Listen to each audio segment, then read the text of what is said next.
Bueno, yo creo que estamos ante una de las mayores traiciones a la clase trabajadora que hemos visto en los últimos años en España, solo comparable a lo que hizo el señor Zapatero hace una década asumiendo las políticas de austeridad de la Comisión Europea. Porque ese 5%, por mucho que Pedro Sánchez mienta, por mucho que sus altavoces mediáticos intenten mentir a la ciudadanía española, lo cierto es que ha comprometido a nuestro país con gastar el 5% del PIB para gasto militar, que en sus propias palabras implica brutales recortes en nuestro estado de bienestar, en nuestros servicios públicos, en la sanidad pública, la educación pública. Por tanto, nosotros vamos a confrontar directamente con esta decisión, que es enterrar, es condenar a muerte a nuestro estado de bienestar, cuando nosotras pensamos que todo ese dinero tendría que ir destinado a bajar las listas de espera, a que haya más profesoras y profesores en nuestras escuelas, a que tengamos un verdadero parque público de vivienda, expropiando las viviendas de los fondos buitre, todo eso que tanta falta hace en España y que Pedro Sánchez ha comprometido por firmar bajo los designios de Trump y de la OTAN estos compromisos. Aún así, lo más grave de lo que pasó ayer es que respaldemos los objetivos político-militares de la OTAN, que en este momento es una organización criminal que lo que hace es extender la guerra por todo el mundo. Esta misma semana, Donald Trump lanzó un ataque ilegal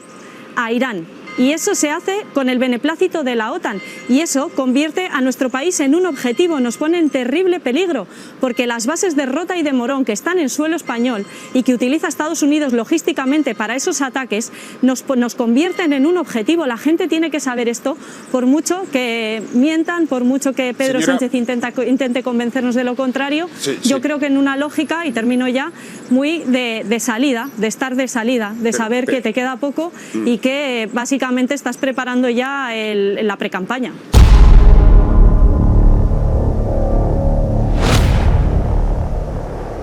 Bueno, nosotras estamos trabajando en lo que más le preocupa o le ha preocupado siempre al PSOE y a Pedro Sánchez, que es construir la alternativa. Trabajar de la mano de los movimientos sociales, trabajar de la mano de las organizaciones políticas que quieran también hacer crecer las fuerzas de la paz, de la justicia social, del cuidado de los servicios públicos, las fuerzas de la regeneración democrática en España, para que en las próximas elecciones generales la gente de nuestro país no tenga que elegir entre la corrupción del PP o la corrupción del PSOE, entre el rearme del PP y el rearme del PSOE, entre la complicidad con el genocidio, el peor genocidio que hemos visto en un siglo, del PP y del PSOE, que no nos hagan elegir entre lo malo y lo peor. Podemos estar en hacer crecer esas fuerzas políticas que en este país sabemos que han llegado muy lejos, lo vimos en 2015 y 2016, para poder construir esa alternativa y que pasen cosas en España que son buenas para nuestro país, aunque el bipartidismo, el PP y el PSOE, pues no le guste y no quiera.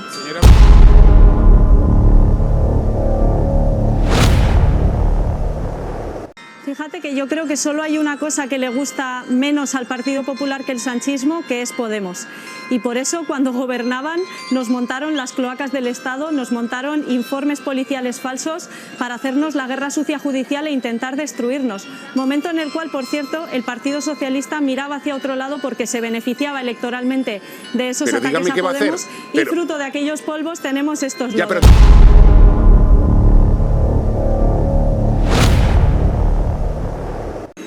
Fíjate que el único partido del bloque progresista que ha investido un presidente del Partido Popular es el PSOE.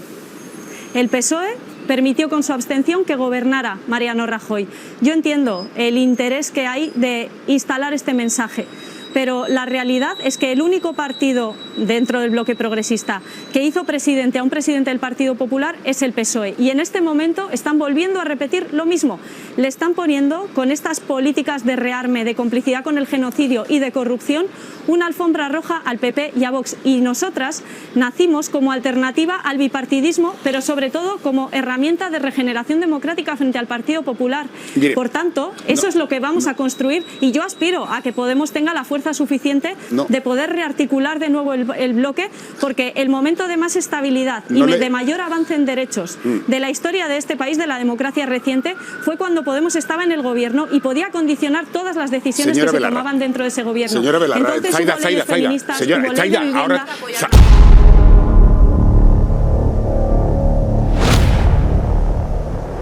Me jode mucho que